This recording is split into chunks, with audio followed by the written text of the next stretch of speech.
G'day folks, welcome back. So part 2 of the 1964 Holden Utility EH. Well, let's start. So last time I left we had a pulled apart our fuel pump, this one here, and I was just checking on the diaphragm just to see if it had any leaks, and you can probably see in there's a fair bit of perishing going on in the diaphragm itself. Probably dried out a bit. Now I was going to look for a kit. I did find some kits online. You can rebuild them. I went into my local parts shop and just to see whether they have one,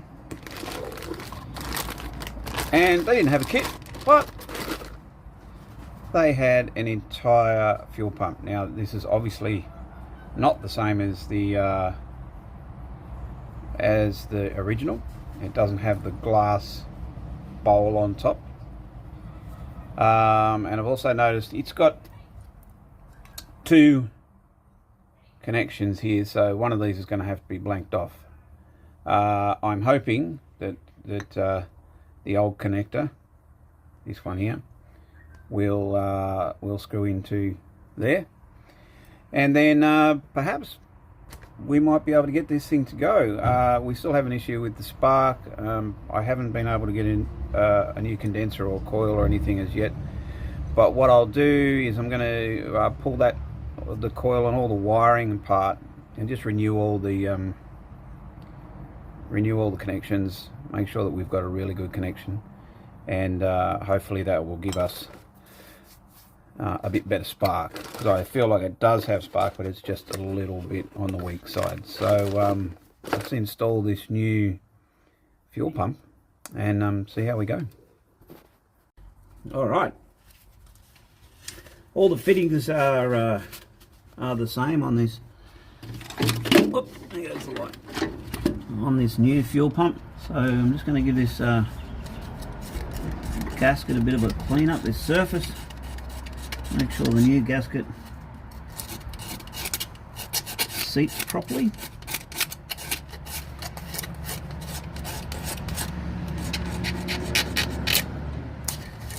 I don't know, I'm assuming there's a fair bit of oil comes through here, so it's a bit gunky inside. The whole thing's going to get an oil change as soon as I can get it out of the shed, because unfortunately there's not much room left in here. Righto. So this fuel pump has 2 outlets for the fuel, one at the top and the one at the bottom. So temporarily I've had to blank this one off because I can't find a blank fitting that'll fit in there. So one of the other fuel fittings off the other pump is on here with a bit of hose just to block it off for the time being until the real thing comes along.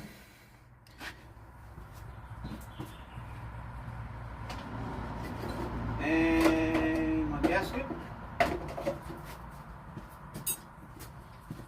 Right, found it. Stop looking. One gasket. What I might actually do is put this fitting on first, because it'll be easier to do whilst the pump's off, and then I can just bend the hose into position. It's a bit fidgety. Let's get a spanner for that.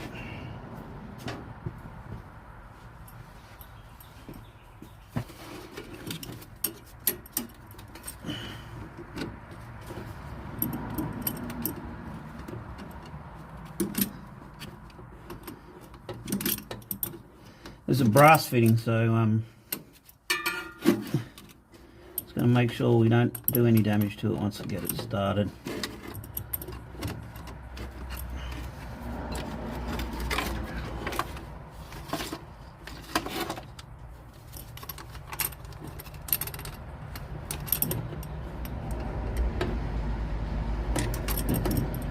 That feels pretty good.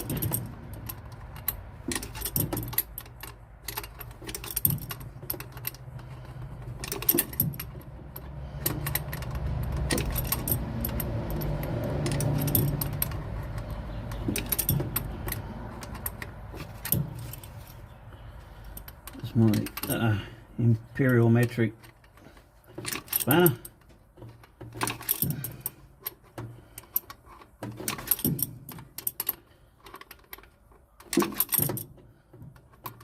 That's nice. I might tighten that up once I've got things fitted up. Now there's a cam inside here that pushes on this lever, and they recommend that you have it in a position that allows you to screw things up nicely. I think that's about as close as I can get it. And this pump has a lot more pressure on the spring than what the old one does.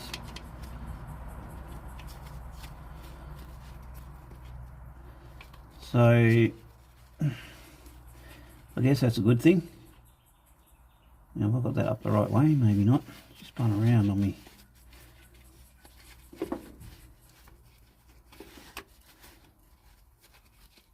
Let's have a look. Which way up does it go? Right, that was the right way. Right. That way.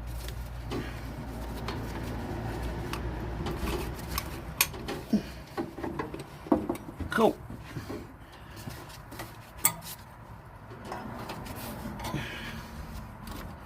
All right, I'll fit this up and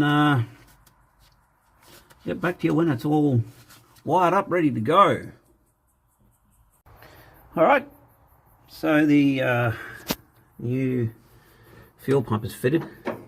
Glad you guys weren't around for that. There was a lot of YouTube unfriendly words said.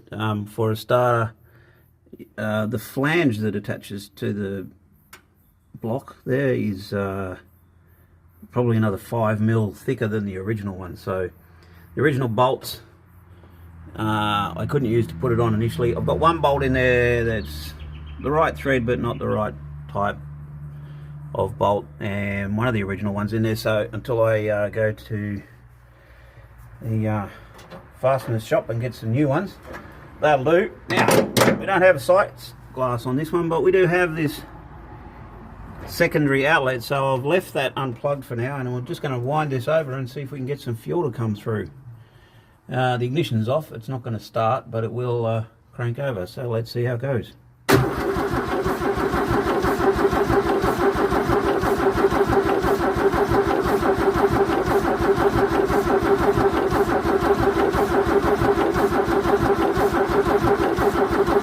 Nothing yet.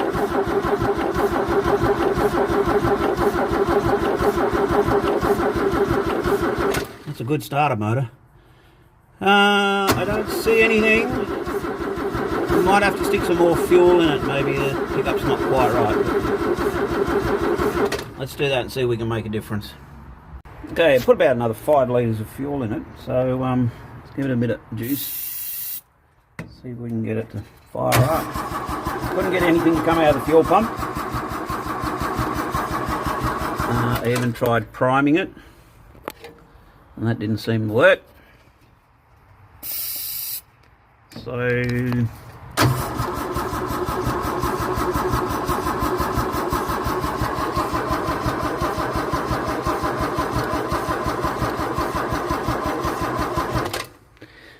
right, well, could be still a spark issue. As I said, I couldn't get the pump to pump any fuel out of that hole, but I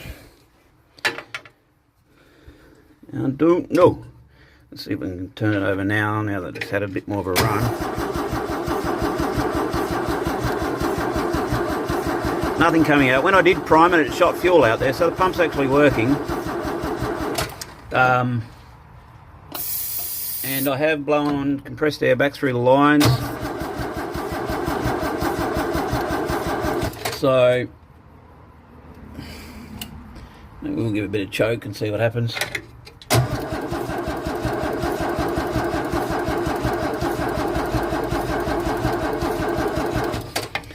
Nothing. Not a thing. So back to the drawing board, give it some more spark.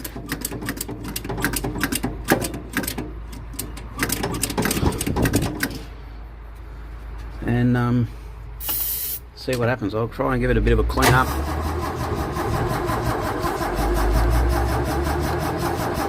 Should have enough fuel in it. Alright, let's keep going. Alright, I think she's got a little bit more life. I gave it a fair old whack of the juice. Let me put you in landscape again. Fair old whack of the juice, and seemed to fire up a bit better, so it may well be getting some fuel now. They actually ran for a few kicks before, so that's better. But it still only seems to be running on the starting fluid and nothing else. So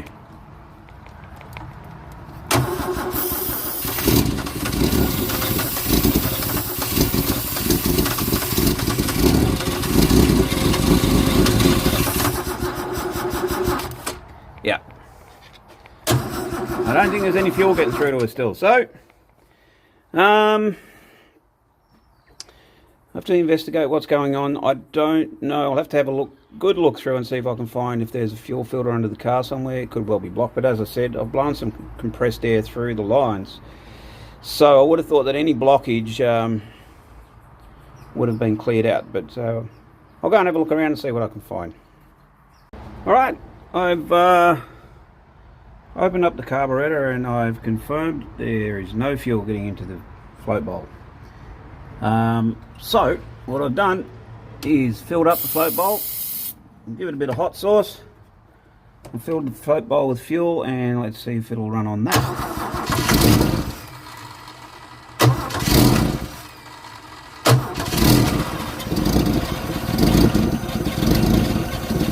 Yes, it will.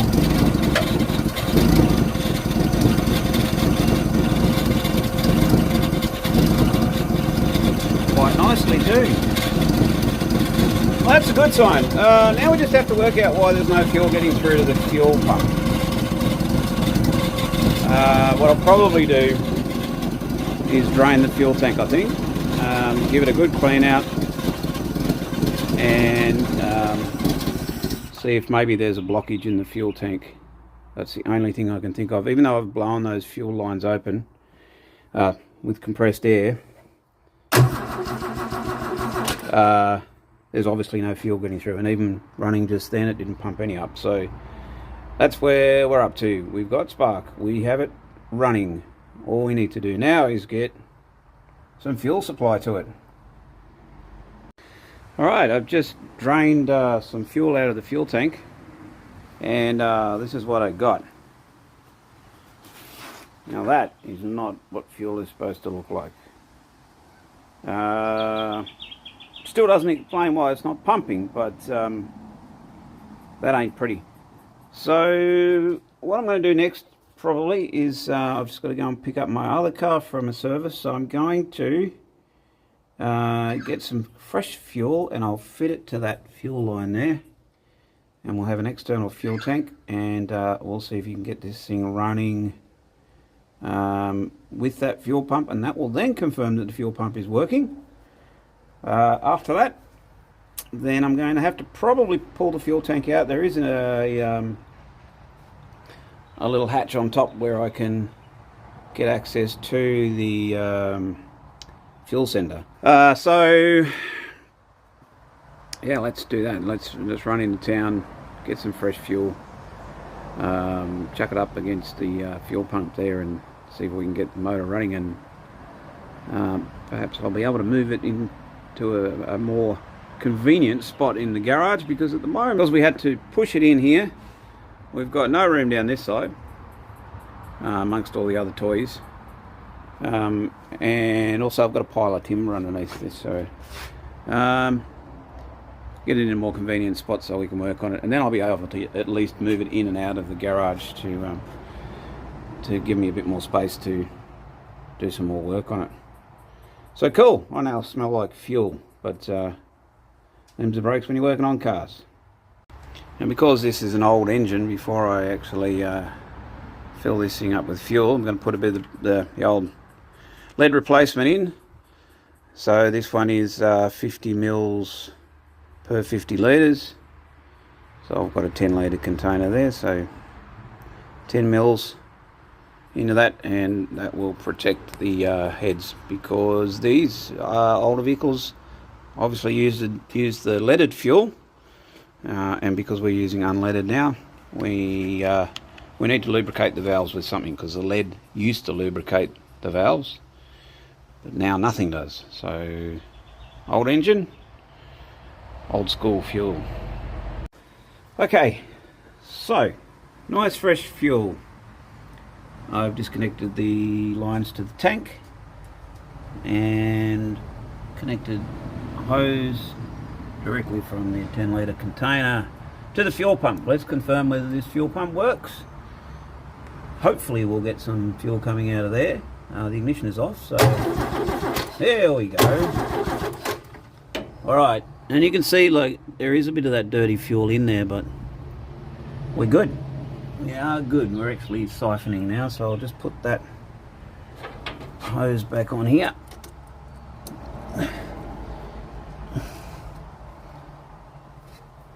And I'll just give that a quick tighten up before we go any further. Okay, that's all tightened up. Shouldn't get any fuel leaks. Let's turn the ignition on. I'm just going to crank it from here. Just make sure the oil light goes off. Okay, oil light is off, that's good. Alright, let's just give it a bit of hot sauce to help it on its way. And oh, isn't that beautiful? There we go.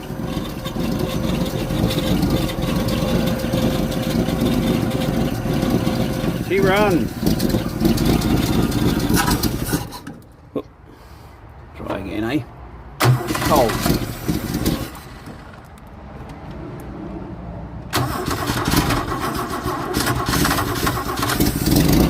There we go.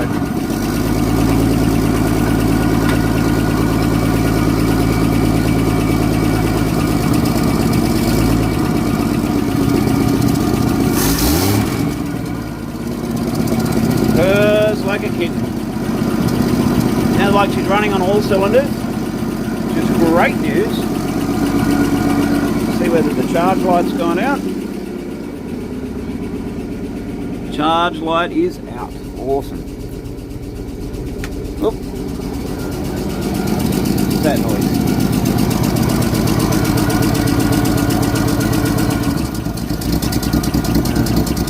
And the choke off. Ah, mistake. A little bit of choke.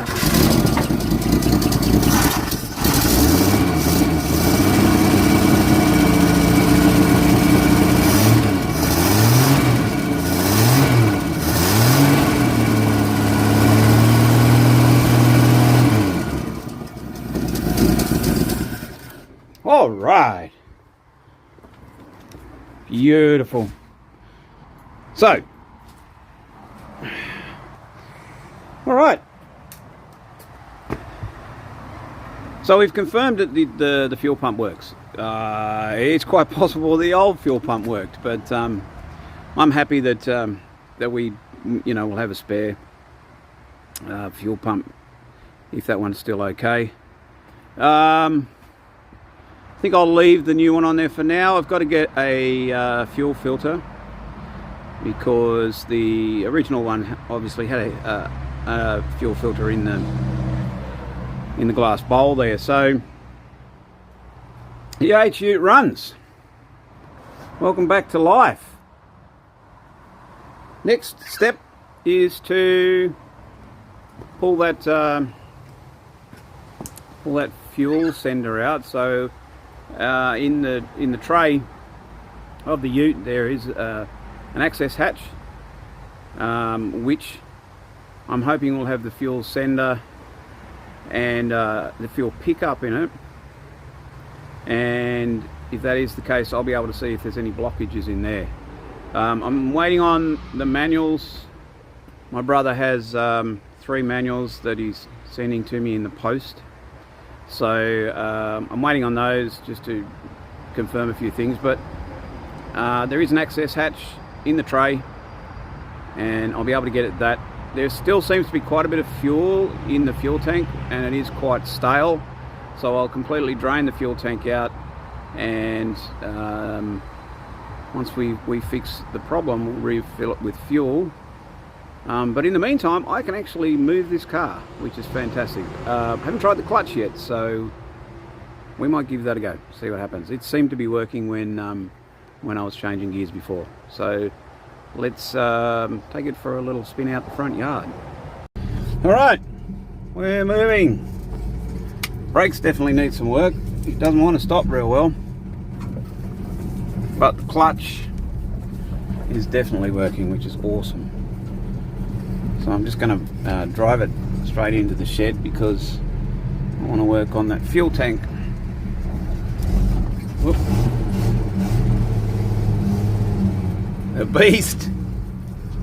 Sounds fantastic.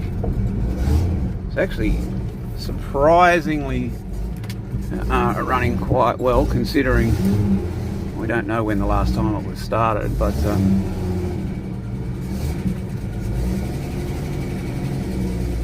I'll give myself a little bit more room to work now.